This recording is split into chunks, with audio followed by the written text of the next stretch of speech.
Part 1. A house full of echoes.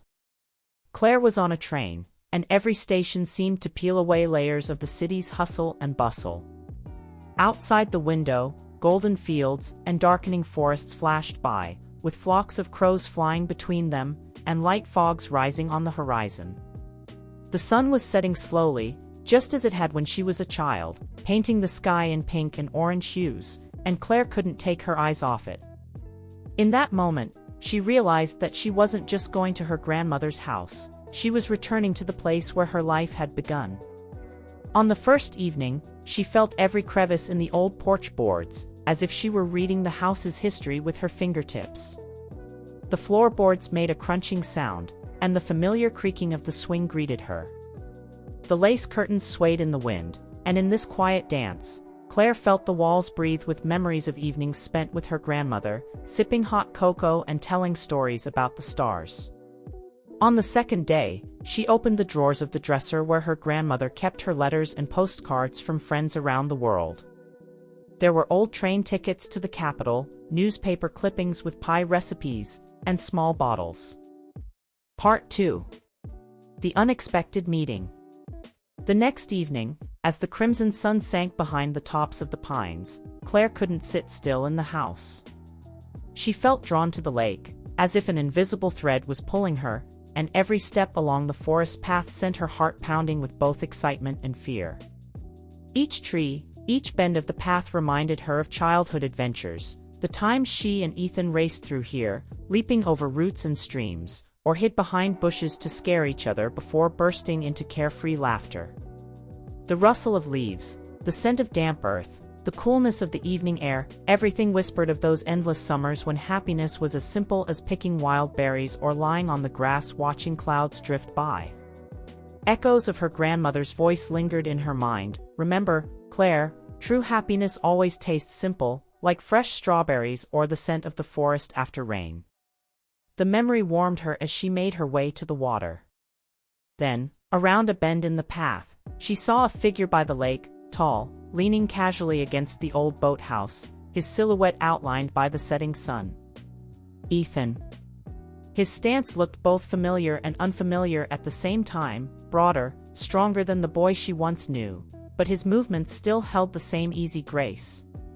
When he turned and their eyes met, Claire felt the world shrink down to the green of his gaze, which hadn't changed at all. Time seemed to stop. "Claire," he asked, his voice surprised and a little hoarse. "Hi, Ethan," she replied, clasping her hands to hide the trembling. The silence that followed, broken only by the gentle lap of water against the dock, felt endless, but then they both burst out laughing, at once embarrassed and overjoyed, and all the tension melted into the evening air. "You've changed," he said, studying her face carefully. "So have you," she replied, noticing those familiar flecks of gold in his green eyes that had once made her heart race. They started walking along the lake shore. At first, they spoke of trivial things, the weather, the way the town hadn't changed much, but soon, the conversation deepened. Claire told him about her life in the city, the job that had once felt like a dream but slowly turned into an endless loop of deadlines and meetings, the nights spent staring at the ceiling in an empty apartment, unable to sleep, the hollow smiles exchanged over coffee with colleagues who didn't really know her. Ethan listened intently, never interrupting, his eyes warm and understanding. When he spoke, he told her how he'd chosen to stay here after school, helping his sick father, repairing neighbors' homes, learning to find joy in the smallest things like fixing an old boat or watching the sunrise over the lake. They stopped on the old, moss-covered dock. The moon rose behind the dark silhouettes of the pines, laying a shimmering path across the still lake. Claire dangled her feet above the water, feeling the cool air brush against her skin. "Do you remember how we used to jump off this dock, trying to make the biggest splash?" she asked with a smile. "Of course," Ethan chuckled.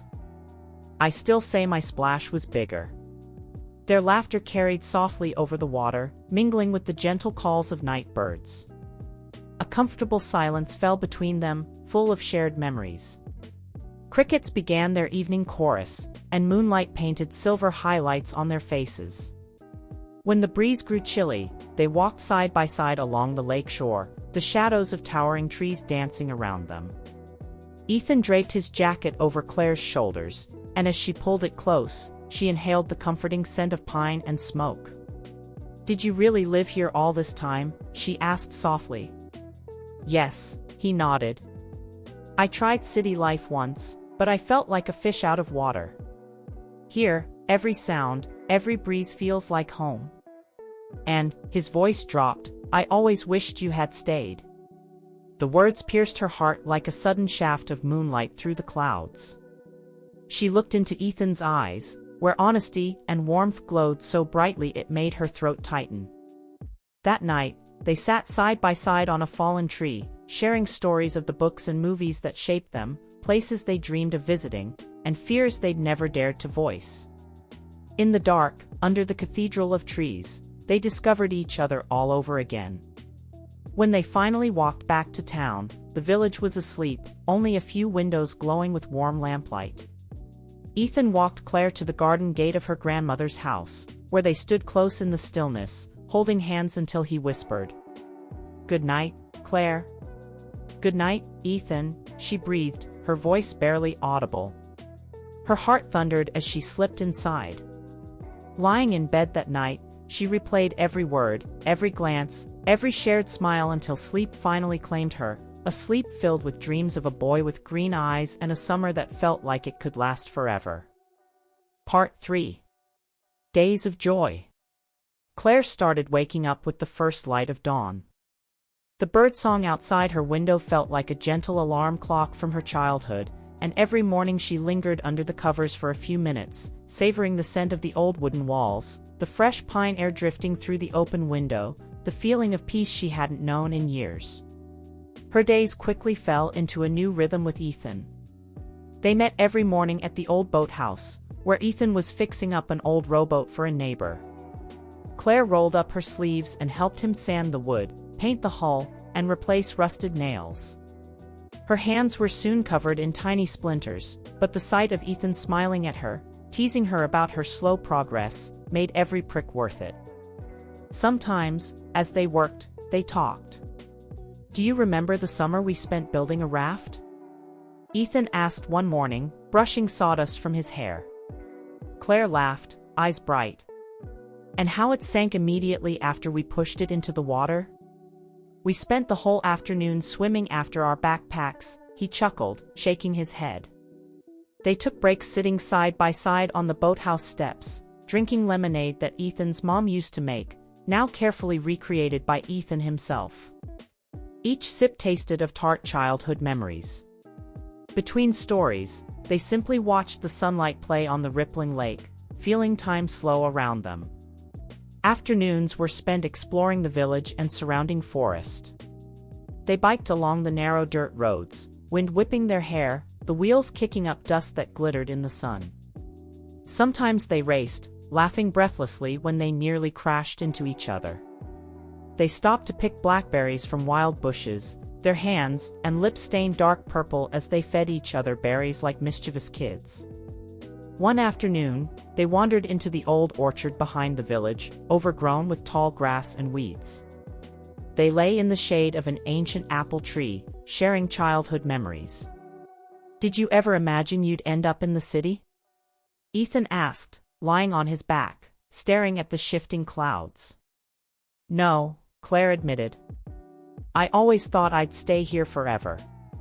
But the city, it called to me with all its bright lights and endless possibilities. I thought it was what I wanted." "And now?" he asked quietly, turning his head toward her. She hesitated, searching his eyes. "Now? I'm not so sure." Evenings were like something out of a dream. They made simple dinners together, fish they caught during the day, fresh vegetables from Ethan's garden, herbs picked at sunset. They cooked over the fire pit behind the house, the orange glow of the flames dancing on their faces, the scent of roasting garlic and herbs filling the air. They ate sitting on the porch steps, shoulders touching, watching fireflies blinking like tiny stars in the gathering dusk. Their conversations ranged from silly jokes to confessions of secret fears and deepest hopes. In these quiet moments, every smile felt like a promise, every glance an unspoken question. At night, they went down to the lake shore, wrapped in a shared blanket, lying on a large flat rock that still held the day's warmth.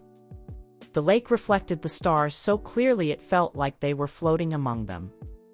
Ethan pointed out constellations, tracing them in the air with his finger, telling stories of Greek heroes and ancient gods, his voice low and soothing. Claire listened, feeling the weight of his arm around her shoulders, the steady rise and fall of his chest.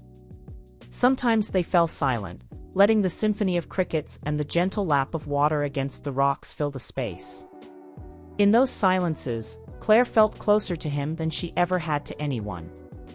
One night, she confessed, voice trembling, "I thought I'd lost myself in the city. Every day there felt like I was wearing someone else's clothes, speaking someone else's words." Ethan pulled her closer, his cheek resting against her hair. "You never lost yourself," he whispered. "You just needed to come home." That night, wrapped in the warmth of his embrace and the blanket of stars above, Claire realized how far she had drifted from who she was, and how desperately she wanted to find her way back. Part 4. The Storm, Dawn, and the Last Step. As the days grew shorter and nights arrived earlier, a subtle tension settled over Claire and Ethan's peaceful routine. Though they still spent their afternoons laughing and their nights stargazing, the feeling of something unspoken hovered between them, like a low rumble of thunder on the horizon. Claire's phone began buzzing more insistently with messages from Thomas. His words were loving, but each one felt heavier than the last: plans for her return, details about a new apartment lease, photos of engagement rings, restaurant reservations. Each ping of a message felt like a stone dropped into the calm lake of her heart, sending out ripples of doubt. One evening, a storm rolled over the lake faster than anyone expected. The sky darkened suddenly, the air turned thick and electric. Trees groaned under the force of the wind as lightning cracked across the clouds. Rain poured down in sheets, drumming wildly against the roof of Claire's grandmother's house. Inside, she paced back and forth, every gust of wind outside echoing the storm raging inside her. The thought of leaving, of giving up the life she was rediscovering with Ethan, felt like tearing herself in two. She grabbed her coat and burst into the night, the rain instantly soaking her to the skin. She ran through the forest, branches whipping against her face, thunder booming overhead like a war drum. Reaching the lake shore, she screamed into the storm, her voice lost in the howling wind and crashing waves. The lake was no longer calm but wild, waves slapping against the dock with violent force. Suddenly, strong arms wrapped around her from behind. Ethan had followed her, breathless, his hair plastered to his forehead. "Claire," he shouted over the roar of the storm, spinning her to face him. His eyes searched hers desperately. "I don't know what to do," she cried, tears mixing with the rain. "I don't know where I belong anymore." He cupped her face in his hands, rain streaming down their cheeks, eyes locked as if they could read each other's souls. "You belong where your heart is," he said hoarsely. "And you know it's here. With me." In that instant, lightning split the sky above them, illuminating the pain and love on their faces. They kissed with a ferocity born of fear and longing, a kiss that tasted of rain, salt, and every emotion they had hidden for years. The storm swirled around them, but in each other's arms, they felt unbreakable. When the storm finally passed, dawn broke soft and pale over the lake. Mist curled above the water, the forest dripped quietly, and birds began to sing tentative morning songs. Claire and Ethan lay wrapped in a blanket on the porch, exhausted but unable to sleep, watching the first rays of sunlight turn the lake to gold. She traced the line of his jaw with her fingertip, memorizing every detail. He held her hand against his heart. "Stay," he whispered, his voice raw. "We can make a life here. It won't be what the city promised you, but it will be real." Claire's chest ached. She knew what he offered was what her soul yearned for, but she also knew what awaited her beyond the forest, the life she had built with Thomas, the responsibilities, the expectations. By noon, Thomas's messages grew frantic. He wrote that he loved her, that he needed her, that he had booked flights and planned surprises. His words were full of care, but also a desperate certainty that left no room for doubt or choice. She spent hours silently packing her things. Each folded shirt felt like a betrayal.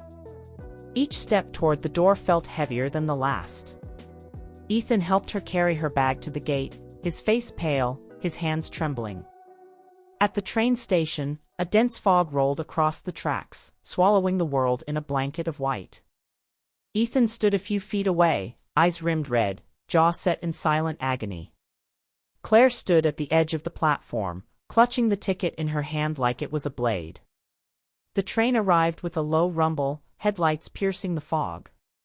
Steam hissed around them, making the moment feel like something out of a dream. Claire turned to Ethan one last time, eyes searching his face for a sign, a reason, to stay. "I'll always love you," he said quietly, voice breaking. Tears welled in her eyes. She stepped into the train, the doors closing with a hollow thud. As the train pulled away, Claire watched Ethan's figure fade into the swirling fog, tall, unmoving, a lone beacon of everything she was leaving behind. In the window's reflection, she saw a woman who looked older, sadder, but also stronger. She knew that wherever she went, whatever choice she made, she could never return to the life she'd known before. For the first time in years, she felt alive, and though her future was uncertain, one truth pulsed in her chest like a heartbeat: she would never again live a life where she lost herself.